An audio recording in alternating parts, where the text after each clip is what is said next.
ضلع ساہیوال کے امیر تھے، وہ حضرت مولانا پیر منظور شاہ صاحب رحمۃ اللہ علیہ کے کزن تھے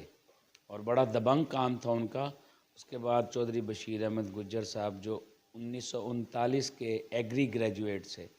وہ جماعت کے امیر رہے ہیں۔ اسی طرح مفتی نذیر احمد صاحب، اللہ ان کو زندگی اور صحت دے، وہ حیات ہیں،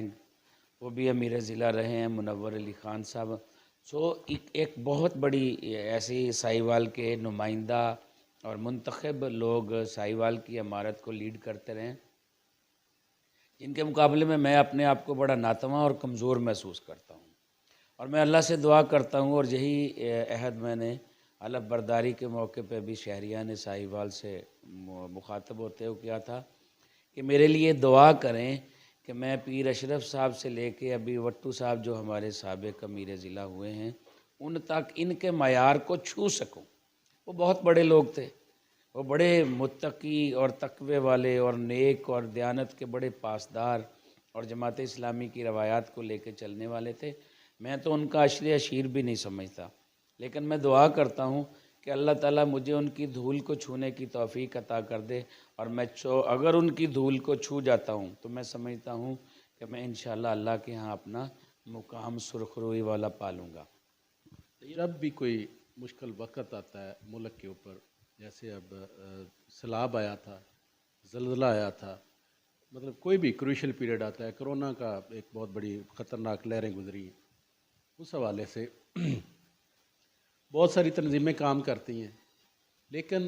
لوگوں کا فوکس ہوتا ہے کہ جماعت اسلامی کا جتنا کام ہو رہا ہے اس پہ وہ سیٹسفائیڈ ہوتے ہیں، ان کی ورکنگ پہ وہ سیٹسفائیڈ ہوتے ہیں، اور ان کی خواہش ہوتی ہے کہ ہمیں مصیبت سے نکالنے کے لیے جماعت اسلامی کے لوگ آئیں، الخدمت فاؤنڈیشن کے لوگ آئیں۔ تو لیکن اگر ہم بات کریں جب الیکشن ہوتے ہیں تو وہاں پہ لوگوں کی جو کینڈیڈیٹ کو، متعلقہ کینڈیڈیٹ کو ووٹ نہیں پڑتے اس کا۔ جاوید بھائی، یہ بڑی خوبصورت بات کی آپ نے، اور میں بجا طور پر اپنی جو ہماری ذیلی تنظیم ہے جماعت اسلامی کی الخدمت فاؤنڈیشن، اس پہ بجا طور پر میں فخر بھی کرتا ہوں، اور یقیناً وہ ہمارا فخر ہے، ہمارا غرور ہے۔ میں ایک بات بتاتا ہوں کہ ابھی آج جب میں صبح گھر سے نکل رہا تھا 8-9 بجے کے درمیان، تو میں نے دیکھا جب میں نکل رہا تھا تو ہماری بیٹھک کے اندر، ڈرائنگ روم کے اندر 9 مرد و خواتین بیٹھے تھے، جن کے ذہن میں یہی تھی، ان کی کوئی مجبوریاں تھیں، کوئی مسائل تھے، وہ پٹ کر رہے تھے۔ مطلب یہ کہ وہ سمجھتے ہیں، عوام یہ سمجھتے ہیں کہ ہمارے مسائل کا حل، ہماری ضروریات، ہمارے کرائسس کو مینج کرنے کے لیے جماعت اسلامی کے رضاکار جو الخدمت کی صورت میں موجود ہیں وہی کر سکتے ہیں، اور ہم اس پر اللہ کا شکر ادا کرتے ہیں کہ ہمیں ایسی بات کے ساتھ جوڑا جاتا ہے کہ جو خیر کی بات ہے، جو رب کو پسند کی جانے والی باتوں میں سے ہیں۔ خدا نہ خواستہ ہمیں کرپشن کے حوالے سے نہیں جوڑا جاتا، خدا نہ خواستہ ہمیں بددیانتی کے حوالے سے نہیں جوڑا جاتا، خدا نہ خواستہ ہمیں قوم سے کے حالات سے بھاگنے والوں کے حوالے سے نہیں پہچانا جاتا۔ جماعت اسلامی نے ہر دور میں، یہ جب پاکستان بنا تو بانی جماعت سید ابوالعلا مودودی رحمۃ اللہ علیہ جو اس وقت امیر جماعت تھے، حالانکہ بہت بڑا کرائسس تھا پاکستان بننے کے وقت، پاکستان کے علاقوں کے اندر بھی اور جو انڈیا بن رہا تھا اس کے علاقوں کے اندر بھی، لیکن امیر جماعت نے تمام ارکان کو یہ حکم دیا کہ جہاں جہاں وہ موجود ہیں ان بارڈرز پر پہنچیں اور مہاجرین کی بحالی کا کام کریں۔ اور آج بھی تاریخ کا یہ حصہ ہے کہ اس وقت بھی پاکستان بنانے کا عزم کرنے والے جو لوگ تھے، جو اپنے آپ کو پاکستان کا موجد اور بنانے والا کہتے ہیں، وہ نہیں موجود تھے۔ جماعت اسلامی کے کارکنان لوگوں کے لیے لیٹرینز بھی بنا رہے تھے، لوگوں کے لیے شفا خانے بھی بنا رہے تھے، اور لوگوں کے لیے رہنے کا اور ان کے جھونپڑیاں بھی بنا رہے تھے، ان کے خیمے بھی لگا رہے تھے۔ اپنے گھروں کو بھول کر، اپنے گھروں کو چھوڑ کر وہ بارڈر پہ پہنچ گئے۔ تب سے لے کے آج تک جماعت اسلامی پاکستان کی یہ خدمت کا سفر جاری ہے،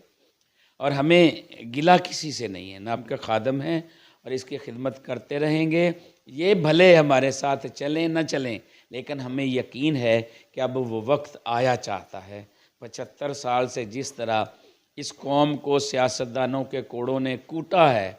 اب میرا خیال ہے کہ اب یہ قوم انشاءاللہ تعالی ترازو کی طرف پلٹے گی، چونکہ ترازو ہی عدل و انصاف کی ضمانت ہے اور اس کا سمبل ہے، اور وہ جماعت اسلامی کا انتخابی نشان ہے۔ اور جس انداز سے اب لوگوں کو یہ اویئر ہو رہا ہے، باتیں کھل رہی ہیں، جس طرح سے سوشل میڈیا نے ننگا کیا ہے ان سیاستدانوں کو، جس طرح سے آپ پریس کے لوگوں نے مردانگی وجاہت کے ساتھ فرنٹ فٹ کے آ کے اپنی جانوں کی پرواہ نہ کرتے ہوئے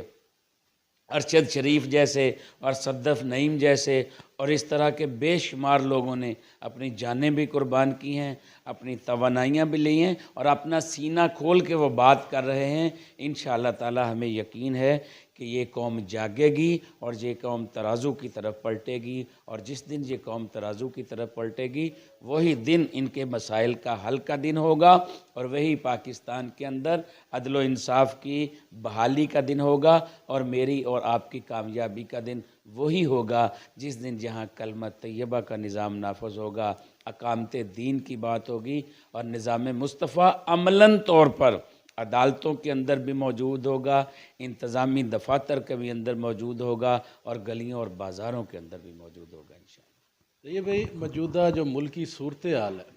جس نیج پہ ہمارا ملک پہنچ چکا ہے، بے روزگاری، بجلی مہنگی، پیٹرول مہنگا، ملک کی انٹرنیشنل صورتحال بڑی خراب ہو چکی ہے، انٹرنیشنل لیول پہ کوئی انویسٹمنٹ نہیں آ رہی ملک میں، کیا کہیں گے موجودہ صورتحال پہ، اور اس کا حل آپ کی نظر میں کیا ہے، جماعت اسلامی کی نظر میں کیا ہے؟ میں اپنے مرشد سید منور حسن رحمۃ اللہ علیہ کی بات دہراؤں گا۔ جن دنوں وہ امیر جماعت تھے ان دنوں طالبان والا بڑا زبردست کرائسس موجود تھا، تو ان کے موقف میں پر بڑی لے دے بھی ہوئی، اور اداروں نے بھی اس پہ بڑا سٹریس دیا، لیکن سید محترم کا وہ موقف آج بالکل ببانگ دہل پکار کر لوگ اس کو تسلیم کر رہے ہیں کہ سید منور حسن رحمۃ اللہ علیہ نے جو بات کہی تھی وہ ٹھیک تھی۔ آج بھی ہم اس بات کو دہراتے ہیں۔ ان سے پوچھا گیا کہ طالبان کے معاملے کو کیسے حل کیا جائے، تو انہوں نے کہا بات چیت کے ساتھ۔ انہوں نے کہا اگر بات چیت فیل ہو جائے پھر کیا گیا، پھر کیا کیا جائے، تو انہوں نے کہا پھر بات چیت کی جائے، پھر بات چیت کی جائے، پھر بات چیت کی جائے۔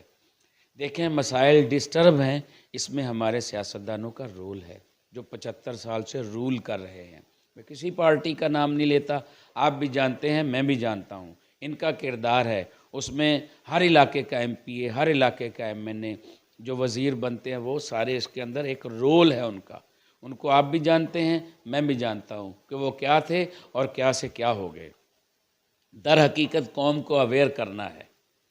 قوم جب شعور پکڑے گی، قوم جب اپنی ذمہ داریاں سنبھالے گی، قوم جب اپنے حقوق کے حوالے سے اپنی آگاہی حاصل کر لے گی، آٹومیٹیکلی چینج آ جائے گی، آٹومیٹیکلی حالات ٹھیک ہونے شروع ہو جائیں گے۔ باقی رہ گئی بات ان مسائل کا حل، تو ان مسائل کا حل تو انتخابات ہیں، لیکن ہم کبھی بھی اس چیز کے حق میں نہیں رہے ہیں کہ کوئی حکومت موجود ہے تو اسے غیر مرئی طریقوں کے ساتھ ختم کر کے الیکشن کی طرف جایا جائے۔ اگر نو کانفیڈنس والی موومنٹ نہ ہوتی، اسے پوری طرح دیکھا جاتا اور پلے کرنے کا موقع دیا جاتا، تو بہت ساری چیزیں اب تک کلیئر ہو چکی ہوتی، اور بہت ساری چیزوں کو قوم کو چھٹکارا مل چکا ہوتا، اور قوم ایک ریئل فیصلہ کرنے کی پوزیشن میں ہوتی۔ قوم کو بھٹکایا گیا، ڈی ٹریک کیا گیا، اور میرا خیال ہے اب قوم کو اس وقت کا انتظار کرنا چاہیے۔ اب جو 5-6 مہینے باقی رہ گئے ہیں وہ گورنمنٹ پوری کرے اور اپنے ایکچول ٹائم پر الیکشن کروائے۔ ہاں، الیکشن جو ہیں وہ کلیئر ہونے چاہیے، شفاف ہونے چاہیے، اس کے اندر ہمیشہ جو رول پلے ہوتے رہے ہیں اب وہ رول پلے ہونے کی گنجائش نہیں ہے۔ قوم اس رول کے بوجھ کی متحمل نہیں ہو سکتی، اس لیے قوم کو بھی جاگنا ہے، مجھے بھی جاگنا ہے، ہم میدان عمل کے اندر موجود رہیں گے انشاءاللہ تعالی۔ جی بالکل، یہ نو منتخب امیر جماعت اسلامی جناب طیب محمود بلوچ صاحب تھے میرے ساتھ موجود۔ جو بحران جب بھی آتا ہے ملک میں اس کا حل ٹیبل ٹاک ہوتا ہے، اور یہ ساری پارٹیوں کو ایک پیج پہ اکٹھا ہونا چاہیے، اور مشکل جو وقت ملک پہ آیا ہے اس کو اس مشکل وقت سے نکالنا چاہیے، اور اس کا ایک ہی حل ہے، واحد حل ہے کہ سب پارٹیوں کو مل بیٹھنا چاہیے۔ یہ